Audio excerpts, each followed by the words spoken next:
St. Augustine commentary on the Gospel of John chapter 13 following. Hence it happens that those who love to devote their leisure to good studies and shrink from encountering the troubles of toilsome labors, as feeling themselves unsuited to undertake and discharge such services with credit, would prefer, were it possible, to have the holy apostles and ancient preachers of the truth again raised up against that abounding of iniquity which has so reduced the warmth of Christian love. But in regard to those who have already left the body and put off the garment of the flesh, for they are not utterly parted, the Church replies, I have put off my dress. How shall I put it on? That dress shall indeed yet be recovered, and in the persons of those who have meanwhile laid it aside, shall the Church again put on the garment of flesh. Only not now, when the cold are needing to be warmed, but then, when the dead shall rise again. Realizing then her present difficulty through the scarcity of preachers, and remembering those members of her own who were so sound in word and holy in character, but are now disunited with their bodies, the Church says in her sorrow, I have put off my dress. How shall I put it on? How can those members of mine who had such surpassing power through their preaching to open the door to Christ now return to the bodies which they have laid aside? And then, turning again to those who preach and gather in and govern the congregations of his people, and so open as they can to Christ, but are afraid, amid the difficulties of such work, of falling into sin, she says, I have washed my feet, how shall I defile them? For whosoever offends not in word, the same is a perfect man. And who then is perfect? Who is there that offends not amid such an abounding of iniquity, and such a freezing of charity? I have washed my feet, how shall I defile them? At times I read and hear, my brethren, be not many masters, seeing that you shall receive the greater condemnation, for in many things we offend all. James chapter 3 verse 1 and 2. I have washed my feet, how shall I defile them? But see, I rise and open. Christ washed them. Forgive us our debts, because our love is not altogether extinguished. For we also forgive our debtors. Psalms 51 verse 8. When we listen to you, the bones which have been humbled rejoice with you in the heavenly places. But when we preach you, we have to tread the ground in order to open to you, and then if we are blameworthy, we are troubled. If we are commended, we become inflated. Wash our feet that were formerly cleansed, but have again been defiled in our walking through the earth to open unto you. Let this be enough today, beloved. But in whatever we have happened to offend by saying otherwise than we ought, or have been unduly elated by your commendations, entreat that our feet may be washed, and may your prayers find acceptance with God.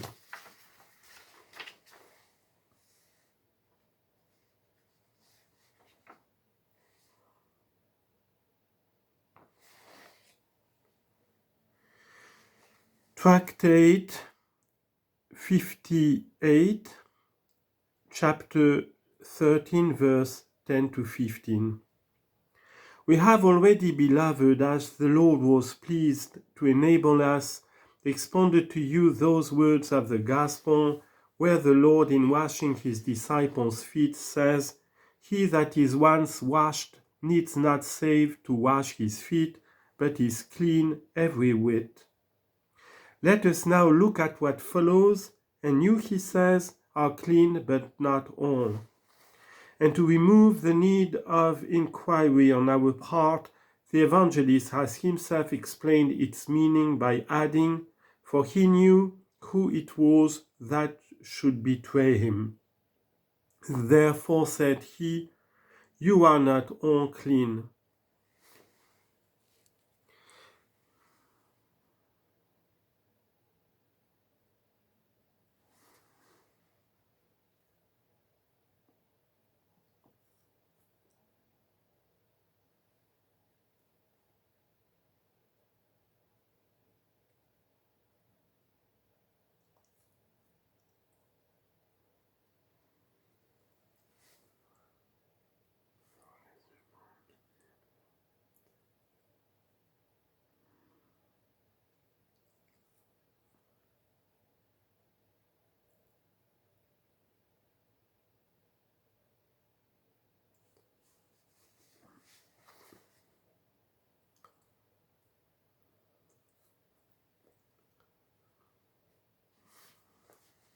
Can anything be clear? Let us therefore pass to what follows. So after he had washed their feet and had taken his garments and was set down again, he said unto them, know you what I have done to you? Now it is that the blessed Peter gets that promise fulfilled.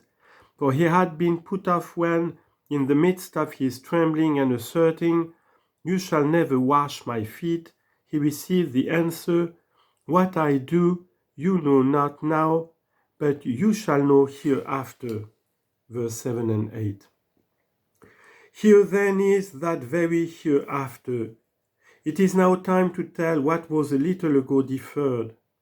Accordingly, the Lord, mindful of his foregoing promise to make him understand an act of his so unexpected, so wonderful, so frightening, and, but for his own still more terrifying rejoinder, impossible to be permitted, that the Master not only of themselves but of angels, and the Lord not only of them but of all things, should wash the feet of his own disciples and servants, having then promised to let him know the meaning of so important an act when he said, you shall know afterwards, begins now to show them what it was that he did. You call me, he says, Master and Lord, and you say, well, for so I am. You say, well, for you only say the truth. I am indeed what you say. There is a precept laid on man, let not your own mouth praise you, but the mouth of your neighbor. Proverbs 27 verse 2. For self-pleasing is a perilous thing for one who has to be on his guard against falling into pride. But he who is over all things, however much he commend himself, can't exalt himself above his actual dignity. Nor can God be rightly termed arrogant, for it is to our advantage to know him, not to his. Nor can anyone know him unless that self-knowing one make himself known.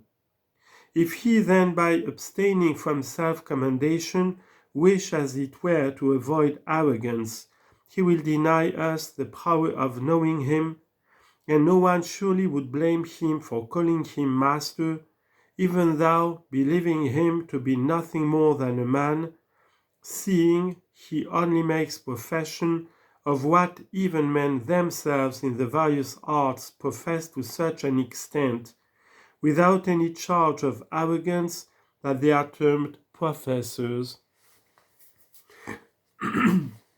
But to call himself also the Lord of his disciples, of men who, in an earthly sense, were themselves also freeborn, who would tolerate it in a man? But it is God that speaks. Here no elation is possible, to loftiness so great, no lie to the truth, the prophet is ours to be the subjects of such loftiness. The servants of the truth, that he calls himself Lord, is no imperfection on his side, but a benefit on ours. The words of a certain profane author are commended when he says, all arrogance is hateful, and specially disagreeable is that of talent and eloquence. And yet, when the same person was speaking of his own eloquence, he said, I would call it perfect were I to pronounce judgment, nor in truth would I greatly fear the charge of arrogance. If then that most eloquent man had in truth no fear of being charged with arrogance, how can the truth itself have such a fear? Let him call himself Lord, who is the Lord. Let him say what is true, who is the truth, so that I may not fail to learn that which is profitable by his being silent about that which is.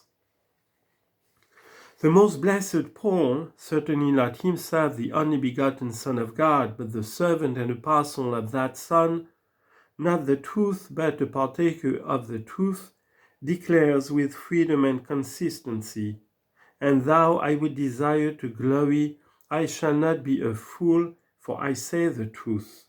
2 Corinthians 12:6. For it would not be in himself, but in the truth, which is superior to himself, that he was glorying both humbly and truly. For it is he also who has given the charge that he has gloried should glory in the Lord. 1 Corinthians 1:31. Could thus the lover of wisdom have no fear of being chargeable with foolishness, though he desired to glory? And would wisdom itself in its glorying have any fear of such a charge?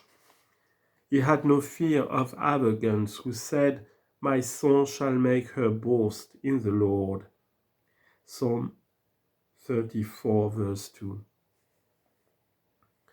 And could the power of the Lord have any such fear in commanding itself, in which his servant's soul is making her boast? He called me, he says, Master and Lord, and you say, well, for so I am. Therefore you say well that I am so, for if I were not what you say, you would be wrong to say so, even with the purpose of praising me. How then could the truth deny what the disciples of the truth affirm? How could that which was said by the learners be denied by the very truth that gave them their learning? How can the fountain deny what the drinker asserts? How can the light hide what the beholder declares? If I, then, he says, your Lord and Master, have washed your feet, you also ought to wash one another's feet. For I have given you an example that you should do as I have done to you. This, blessed Peter, is what you did not know when you were not allowing it to be done. This is what he promised to let you know afterwards, when your Master and your Lord terrified you into submission and washed your feet. We have learnt, brethren, humility from the highest. Let us as humble do to one another what he, the highest, did in his humility. Great is the commendation we have here of humility, and brethren, do this to one another in turn, even in the visible act itself, when they treat one another with hospitality, for the practice of such humility is generally prevalent, and finds expression in the very deed that makes it discernible. And hence the apostle, when he would commend the well-deserving widow, says, if she is hospitable, if she has washed the saints' feet. 1 Timothy 5:10. And wherever such is not the practice among the saints, that they do not with the hand, they do in heart, if they are of the number of those who are addressed in the hymn of the three blessed men, O you holy and humble of heart, bless you the Lord. Daniel 3:88. But it is far better and beyond all dispute, more accordant with the truth, that it should also be done with the hands, nor should the Christian think it beneath him to do what was done by Christ. For when the body is bent at a brother's feet, the feeling of such humility is either awakened in the heart itself, or is strengthened if already present.